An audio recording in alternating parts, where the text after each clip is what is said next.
ప్రస్తుతం ఏపీలో ప్రభుత్వం మారిన తర్వాత పరిస్థితులు ఎలా ఉన్నాయనేది కనుక ఒకసారి పరిశీలించినట్లయితే ముందుగా ప్రెస్ మీట్ పెట్టినటువంటి పవన్ కళ్యాణ్ గారు చాలా మెచ్యూర్డ్గా మాట్లాడారు అనుకోవాలి. ఆయన మాట్లాడినటువంటి వ్యాఖ్యలు నిన్న మనం ఒకసారి పరిశీలించినట్లయితే గతంలో వాళ్ళు చేసినటువంటి తప్పులు మనం చెయ్యం,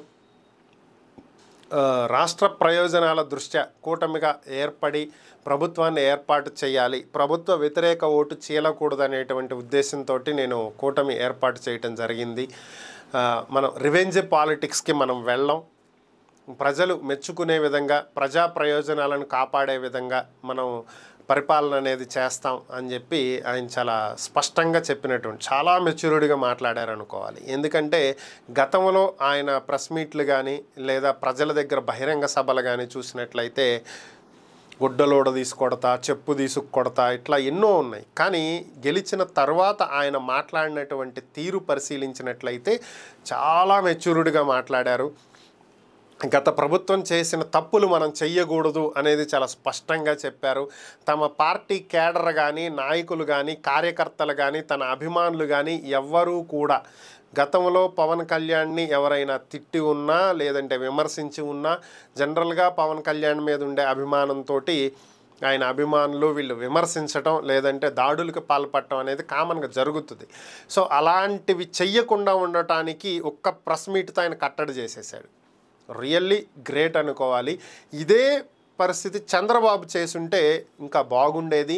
అయితే ఆయన ఉదయం ప్రెస్ మీట్ పెట్టారు కానీ వీటికి సంబంధించి ఏం మాట్లాడలేదు. రివెంజ్ పాలిటిక్స్ చెయ్యము ఏది దీని గురించి ఏది మాట్లాడలేదు.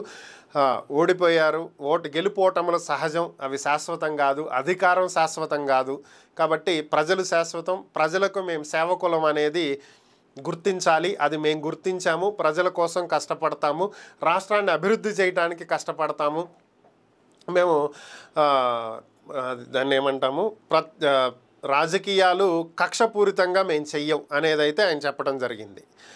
ఇక టీడీపీకి చెందినటువంటి ఎమ్మెల్యే ఈయన కూడా మాట్లాడటం జరిగింది, ఎర్రపతనేని శ్రీనివాస్. ఈయన కూడా మాట్లాడుతూ ఎక్కడ గురజాలలో ఎక్కడా కూడా మనం దాడులకు పాల్పడొద్దు, గొడవలు కొట్లాట్లో ఏమీ వద్దు, మనం ఇలాంటి రాజకీయాలు చేయదలుచుకోలేదు, గెలుపోవటములు సహజం, మనం ఈరోజు అధికారంలో ఉన్నాం, అప్పుడు జరిగిందే ఇప్పుడు చేస్తే ఇక వాళ్ళకి మనకి తేడా లేదు అని చెప్పి టీడీపీ తరపున కనీసం ఆ ఎమ్మెల్యే అన్న దీని గురించి మాట్లాడారు.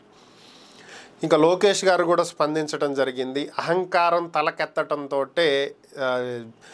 ఈ వైసీపీ ఈ పరిస్థితికి వచ్చింది, మనం ఆ విధంగా వ్యవహరించకూడదు, నిజంగా ఆహ్వానించదగ్గ పరిణామం. ఎందుకని అంటే వన్ సైడెడ్ మెజారిటీ ఎప్పుడైతే వస్తుందో ఆటోమేటిక్గా అహంకారం తలకెక్కుతుంది. ఇది వాస్తవం.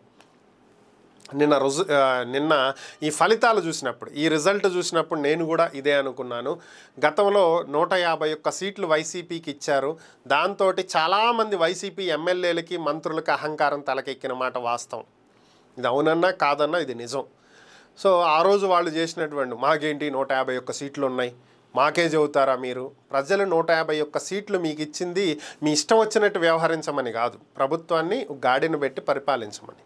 సో అలాగే ఈరోజు వీళ్ళకి 160 పైన ఇచ్చారు, 164 సీట్లు.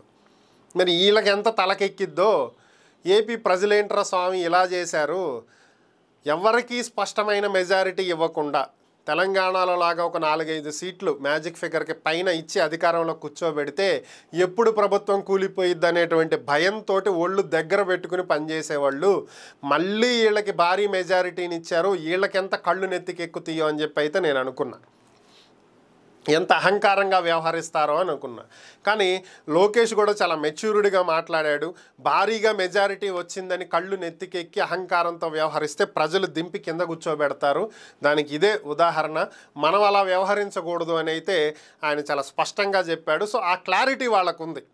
సో ఏం చెయ్యాలి ఏం చెయ్యకూడదు అనే క్లారిటీ ఉంది అనే క్లారిటీ అయితే నాకు వచ్చింది.